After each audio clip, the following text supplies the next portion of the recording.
El economista Andrés Albuja es miembro del Foro de Economía y Finanzas Públicas. Dividamos pantalla. ¿Sí me escucha, economista? ¿Cómo está? Muy buenos días.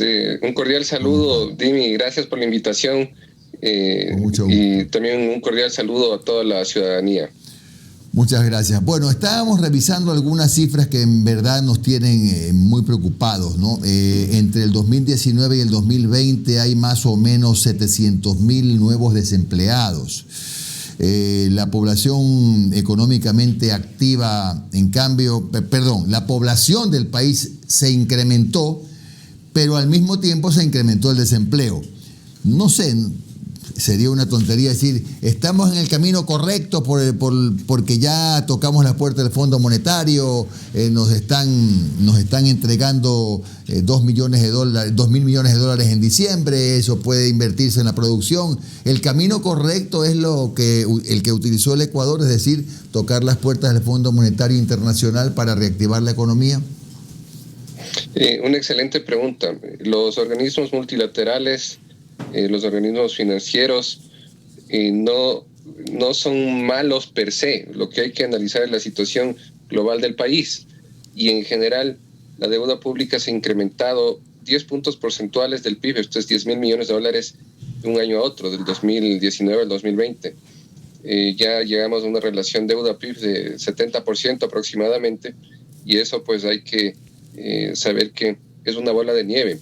El gasto público se incrementó en sueldos y salarios y en subsidios de manera vertiginosa en los últimos 13 años, y eso es obviamente lo que hay que ver.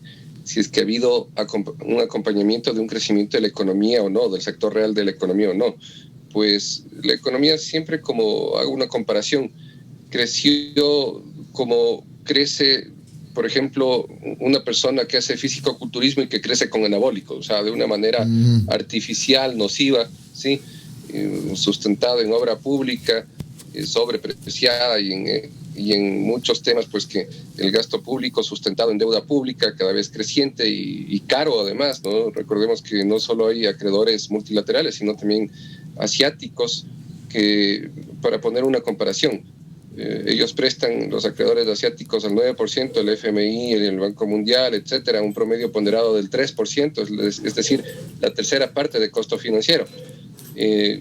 Cómo se ha negociado deuda con China, PetroChina, PetroTailandia, venta anticipada de petróleo, se ha comprometido recursos naturales, petróleo, oro, etcétera. Se ha sobrecolateralizado la deuda, es decir, hay un exceso de garantías en condiciones lesivas para el Estado. Entonces, el FMI no es el responsable de todos los males, siempre hay esa campaña mediática en los países latinoamericanos especialmente, pero no debemos perder de vista todo este tema, pues que es muy importante analizarlo, ¿no?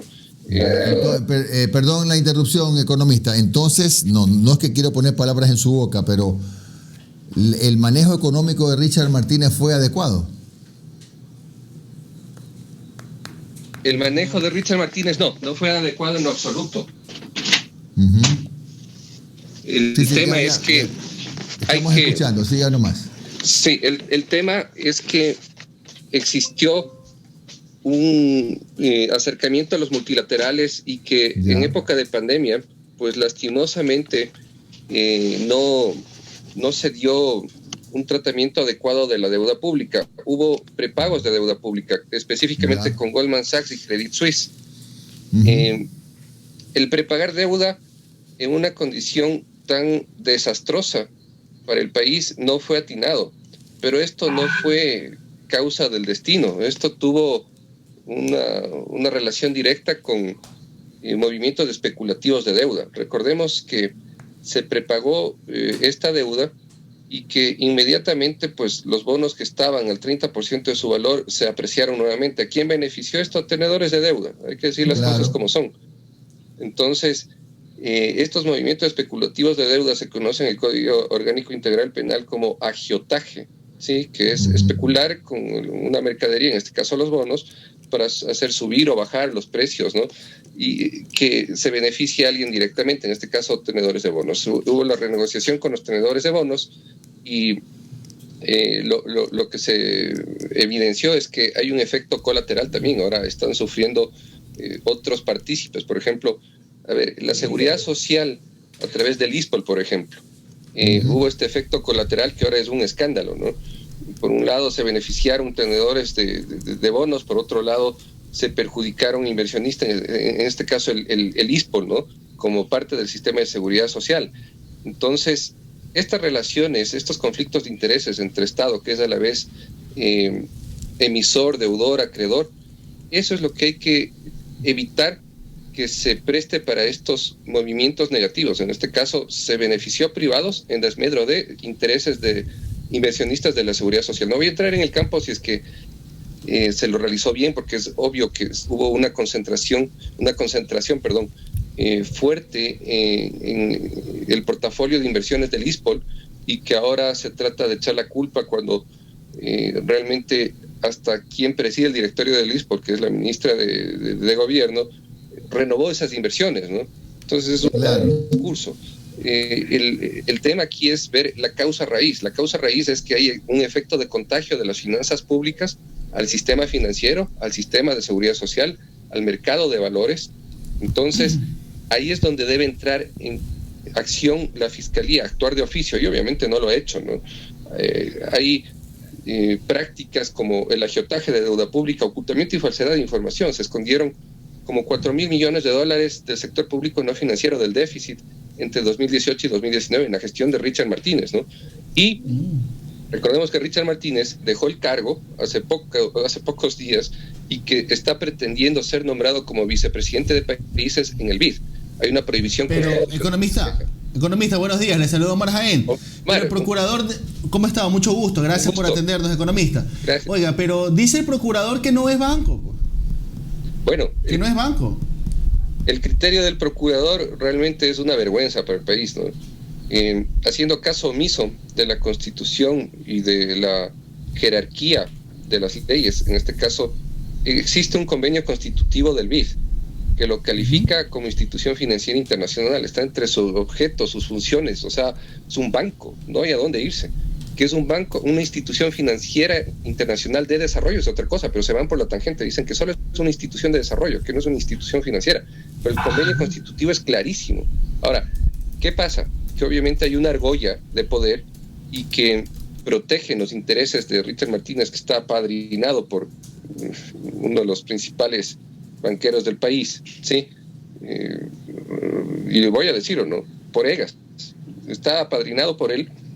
Lo nombraron ministro de Economía y Finanzas para velar por esos intereses, y ni bien llegó al cargo se lo vio. Remisiones de intereses millonarias que beneficiaron a ciertos grupos económicos y significó miles de millones de dólares menos de recaudación para el país. Después, el tema de deuda pública, este agiotaje del que estoy hablando, ¿sí?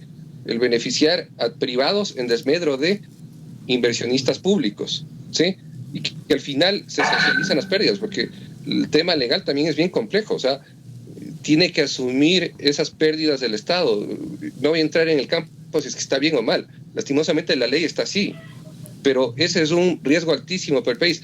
Pero no importa si es que el procurador de una manera olímpica torea a la Constitución, a los convenios y tratados internacionales. Aquí lo que tiene que hacer la Corte Constitucional es abocar conocimiento y en firme una demanda de inconstitucionalidad de lo que ha hecho el procurador, ¿sí?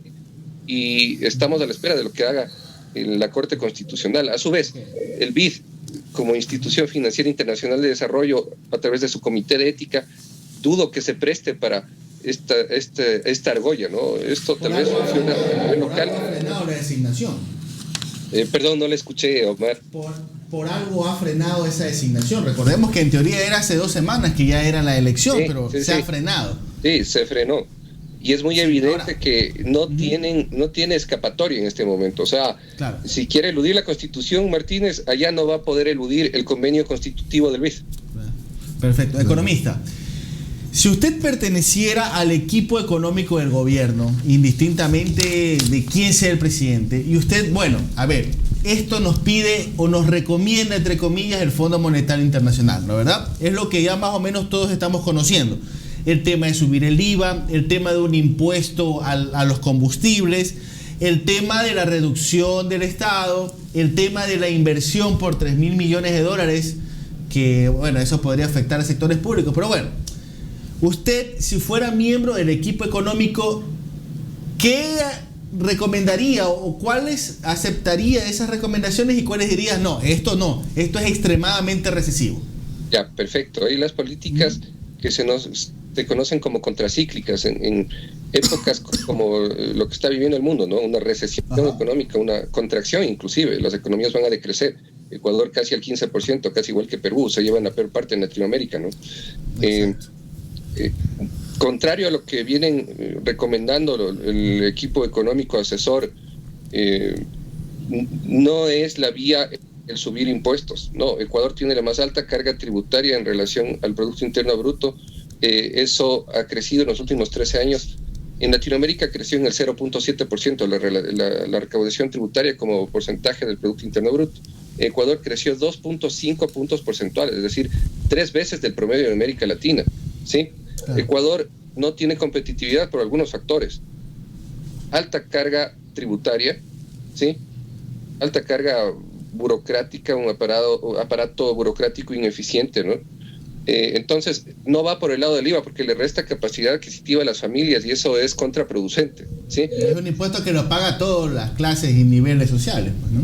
Claro, es contraproducente porque le resta capacidad adquisitiva a las personas, a las familias e incluso contrae la demanda, o sea, hay menos consumo, menos inversión, etcétera, ¿no?